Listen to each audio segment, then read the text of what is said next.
Alors bonjour à tous, dans cette vidéo je vais vous expliquer les règles de calcul sur les puissances. Donc sont importantes à connaître, ça permet de gagner énormément de temps dans les calculs.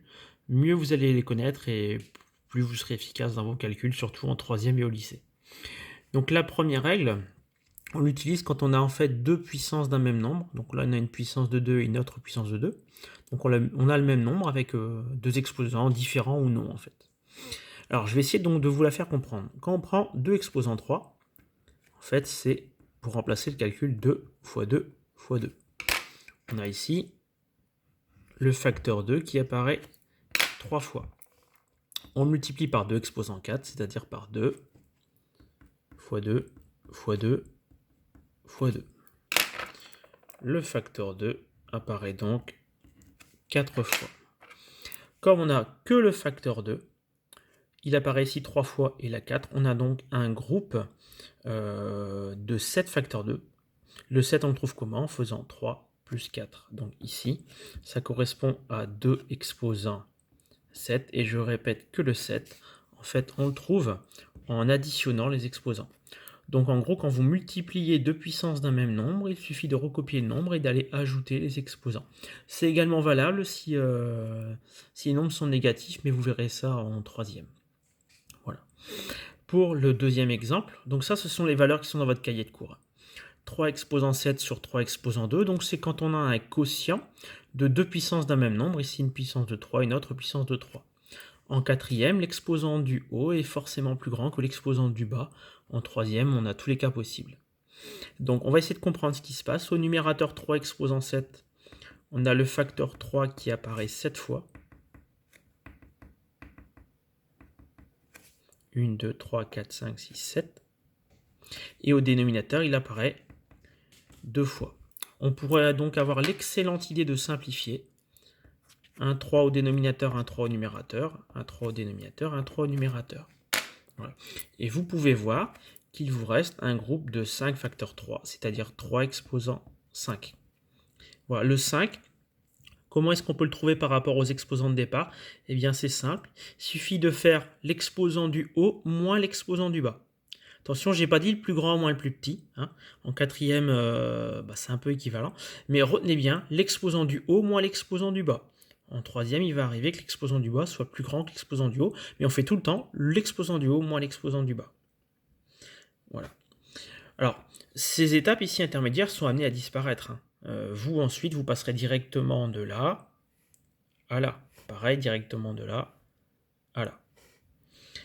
Alors, la formule d'après, on a 8, en fait c'est une puissance de puissance, voilà. 8 exposant 3, le tout exposant 5. Alors on va d'abord s'occuper de l'exposant 5. 8 exposant 3 exposant 5, c'est une notation pour ce calcul-là, c'est-à-dire 8 exposant 3 fois 8 exposant 3 fois 8 exposant 3 fois 8 exposant 3 et fois 8 exposant 3. On a donc le nombre 8 exposant 3 qui apparaît 5 fois. Chaque 8 exposant 3, maintenant je vais le décomposer à l'aide de 8. Alors je vais essayer de ne pas écrire trop grand. Donc pour le premier, on a donc 8 fois 8 fois 8. Voici le premier 8 au cube. Fois 8 fois 8 fois 8. Voici le deuxième. Fois 8 fois 8 fois 8. Voici le troisième. Ensuite, fois 8 fois 8 fois 8. Voici le quatrième. Et enfin, fois 8 fois 8 fois 8. Voici le dernier. Nous avons donc 5 paquets de chacun 3 8. 5 fois 3, ça fait 15. On a donc le 8 qui apparaît 15 fois, c'est-à-dire 8 exposant 15. Le 15, on peut le retrouver à partir des exposants de départ. Quand vous avez une puissance de puissance, eh bien vous allez multiplier les exposants. Donc là, on fait 8 exposants 3 fois 5, 15. De la même manière que tout à l'heure, tout ça on n'écrira plus, vous passerez directement de là à là. Je continue. Alors, on arrive maintenant aux deux dernières formules à connaître. Donc ici, on a deux nombres différents qui sont multipliés dans une parenthèse et le tout avec un exposant.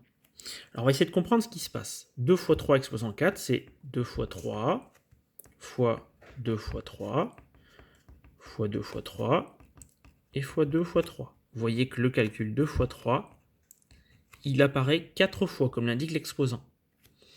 Comme il n'y a que des multiplications, l'ordre des facteurs n'a pas d'importance. On va d'abord mettre tous les deux, puis tous les trois. Vous avez donc ici le facteur 2 qui apparaît 4 fois, qui donne 2 exposant 4. Là, le facteur 3 qui apparaît 4 fois, qui donne 3 exposant 4. Voilà. Donc, vous passerez directement de là à là. En fait, c'est un peu comme si l'exposant, on allait l'attribuer à chacun des nombres de la multiplication de la parenthèse. Voilà. C'est ça qui doit se passer dans votre tête. Exactement pareil avec la division, le quotient. 2 divisé par 3 exposant 4, c'est 2 tiers fois 2 tiers fois 2 tiers fois 2 tiers. La multiplication de fractions, nous l'avons vu, on met une grande barre de fraction. Produit des numérateurs sur produit des dénominateurs. Ce qui va vous donner au numérateur 2 exposant 4 et au dénominateur 3 exposant 4. Tout ça, on n'écrira plus. Vous passerez directement de là à là. C'est un peu comme si l'exposant, on allait le donner à la fois au numérateur et au dénominateur. Alors concrètement, les deux dernières règles, elles s'utilisent surtout dans l'autre sens. Surtout quand vous avez un calcul de ce genre-là, on passe à ça. Et un calcul de ce genre-là, on passe à ça. Par exemple, alors le premier qui me vient un petit peu à l'idée, attendez, je réfléchis. Voilà, par exemple 50 exposant 3 sur 5 exposant 3. Donc, on a deux nombres différents, mais il faut avoir le même exposant. Dans ces deux cas-là, vous voyez, on a le même exposant là et là, même exposant là et là. Donc, j'ai bien le même exposant. Donc, dans ma parenthèse, je vais mettre ma fraction, 50 sur 5, et je sors mon exposant. L'intérêt de faire ça, c'est que parfois, ici, dans la parenthèse, le calcul va tomber juste. Donc là, 50 divisé par 5, ça fait 10. On tombe sur 10 au cube. Et l'intérêt de 10 au cube, c'est que c'est facile à calculer. Ça fait 1000. On pourrait très bien avoir un exemple de ce genre-là aussi. 2 exposant 5 fois 5 exposant 5. Deux nombres différents, mais le même exposant. Dans la parenthèse, on regroupe la multiplication 2 fois 5. On remet l'exposant. La parenthèse 2 fois 5 vous donne 10 exposant 5. Et donc vous tombez sur un nombre rond facile à calculer, ça fait 100 000. Voilà, ça s'utilise beaucoup dans ces cas-là. Donc j'espère que vous avez mieux compris les exemples en fait, du cours et les règles de calcul sur les puissances. Ce qui est très important pour vous, voilà, ça va être d'apprendre ça par cœur. Il y a 7 choses à savoir. Tout ce qui est sur cette feuille, vous devez le connaître par cœur.